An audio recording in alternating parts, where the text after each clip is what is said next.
तो ये सब चीज भक्तों को देखना जरूरी है। आज के भगत तो ऐसे हैं, गए नाम खाली वीडियो पर सुन ली, हमें गुरु दीक्षा दीजिए, हमें मंत्र दीजिए। साधु जिसको बनने का नहीं रहता है वही आके कहता है हमको लंगोटी दीजिए, हमको कंठी दीजिए।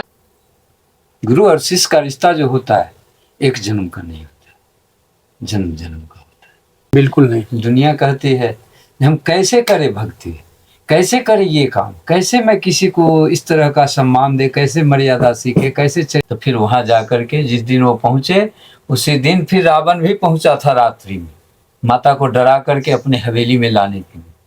लेकिन वो तो एक सीख दिखाई तो रावण की हवा निकल गई। वो तो कहो जो छाया थी, अगर ओरिजिनल सीता होती तो रावण का हिम्मत था जी कि हाथ पकड़ के रथ पे बैठा के लिया, लेकिन तो लीला करना था भगवान को।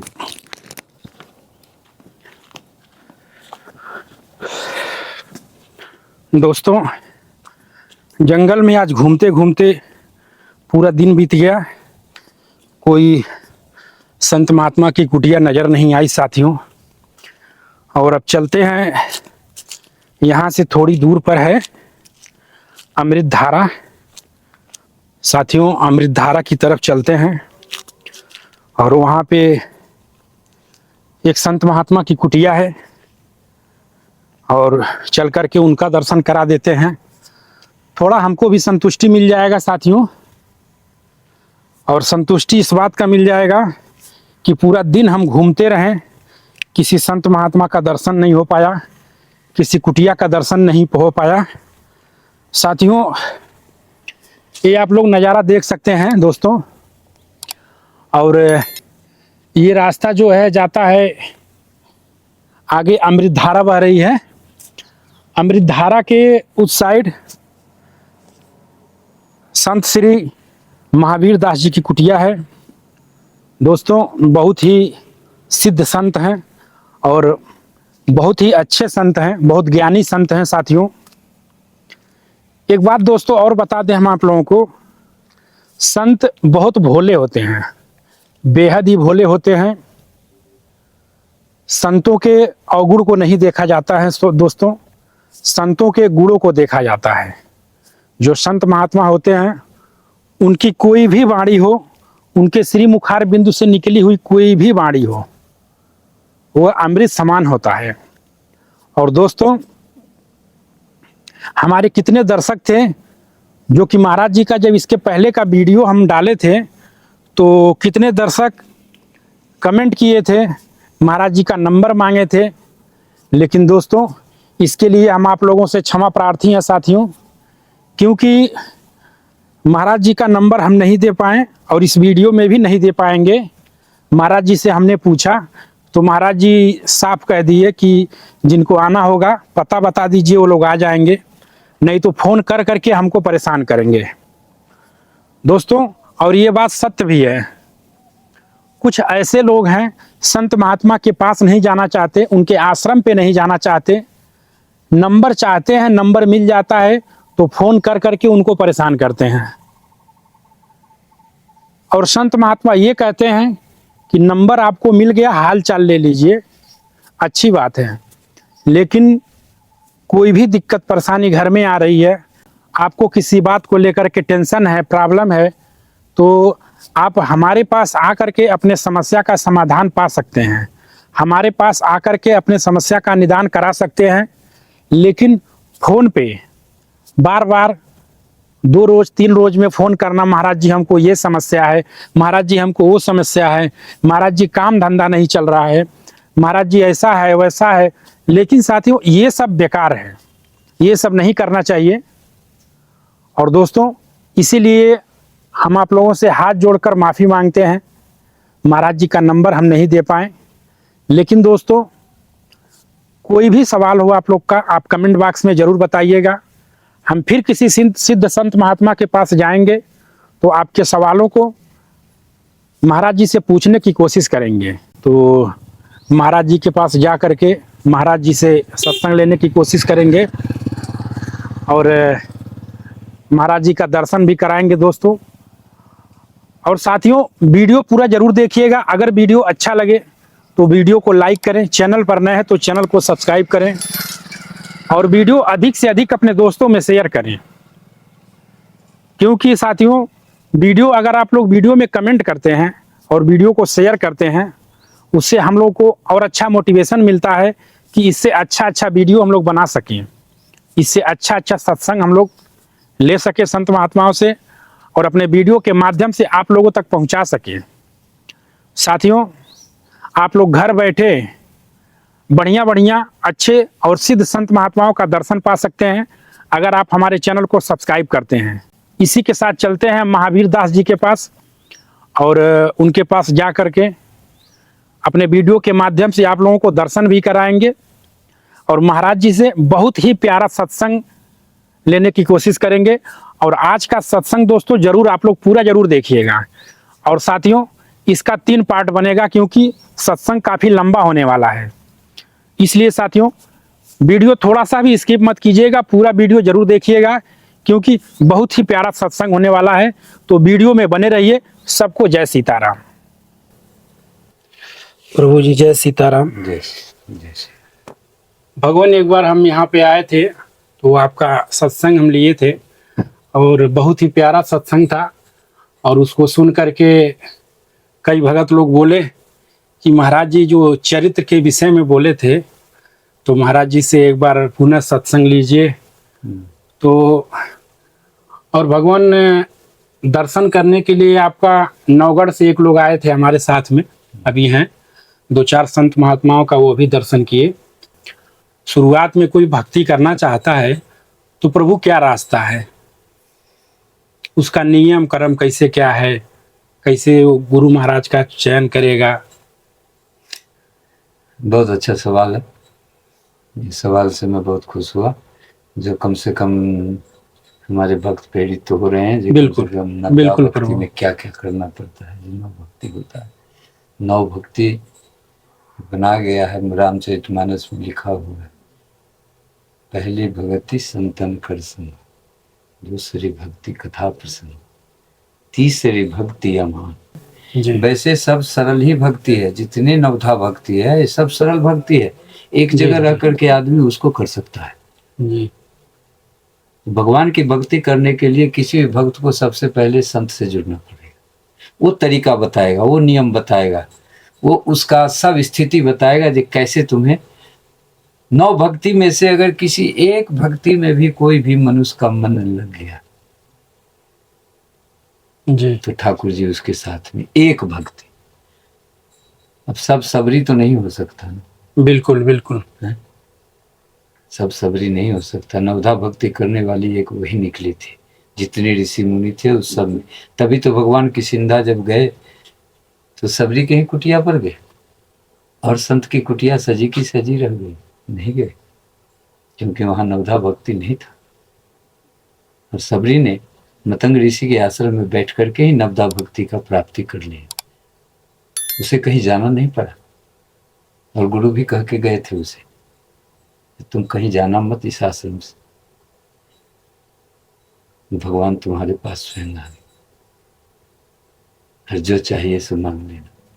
वैसा भाव तो सिर्फ एक सबरी में ही आई। उसके बाद तो भगवान को हनुमान जी से दर्शन हुआ, तो फिर सुग्रीव से मित्रता हुई, फिर अपना आगे का कार्यक्रम वो करते रहे। और दूसरा प्रश्न करो। भगवान जैसे कोई नया भक्ति करता है तो पहले गुरु जी को पकड़ता है, कोई सिद्ध गुरु को पकड़ता है, तो भगवान गुरु की पहचान कैसे भक्त करेगा? गुरु की पहचान तब होगा जब वो 5 बार 7 बार जो नजर में आ गया जो है ये मूर्ति अपने साधना में अपने कर्म में संलग्न रहते हैं और इनके पास में 1 मिनट का टाइम नहीं है जो किसी से बात करें या किसी के पास जाए या किसी का चर्चा करें। ठीक है, जो अपने राम काज में संलग्न रहता है 365 दिन, उसको कोई मतलब नहीं है, कोई मतलब नहीं है, कोई चिंता नहीं है। उसके पास जितना सेवा है वो अपना सेवा में, क्रिया में, कर्म में अपना वो 24 घंटा समय दिनचर्या बिता देता है। ठीक है, तो ये सब चीज भक्तों को देखना जरूरी है। आज के भगत तो ऐसे हैं, गए नाम खाली वीडियो पर सुन ली, हमें गुरु दीक्षा दीजिए, हमें सत्य मंत्र है। दीजिए। साधु जिसको बनने का नहीं रहता है वही आके कहता है हमको लंगोटी दीजिए, हमको कंठी दीजिए। माने एक दिन के अंदर में वो सब चीज चाहता है। तो आजकल के संतों को क्या कहा जा सकता है? मैं नहीं उनके बारे में कोई चर्चा कर सकता, क्योंकि संतों की चर्चा से मैं भगवान संत हमारे लिए, हम सबके लिए बहुत पूज्य ऐसे हैं। गुरु कभी भी पहले भी, अगर जो भी पहले परंपरा थी, तो पहले भी कोई भी संत इस तरह से शिष्य को नहीं बनाते थे। ये हम कहीं से आ गए 2 मिनट में और हमको आप दीक्षा दे दीजिए, मंत्र दे दीजिए, शिष्य बना लीजिए, ये सब तो अब चालू हुआ है, नया फैशन है। क्योंकि वो ऐसा इसलिए करते हैं कि उनमें कोई अंतर आध्यात्मिक तत्व नहीं उनको मालूम है।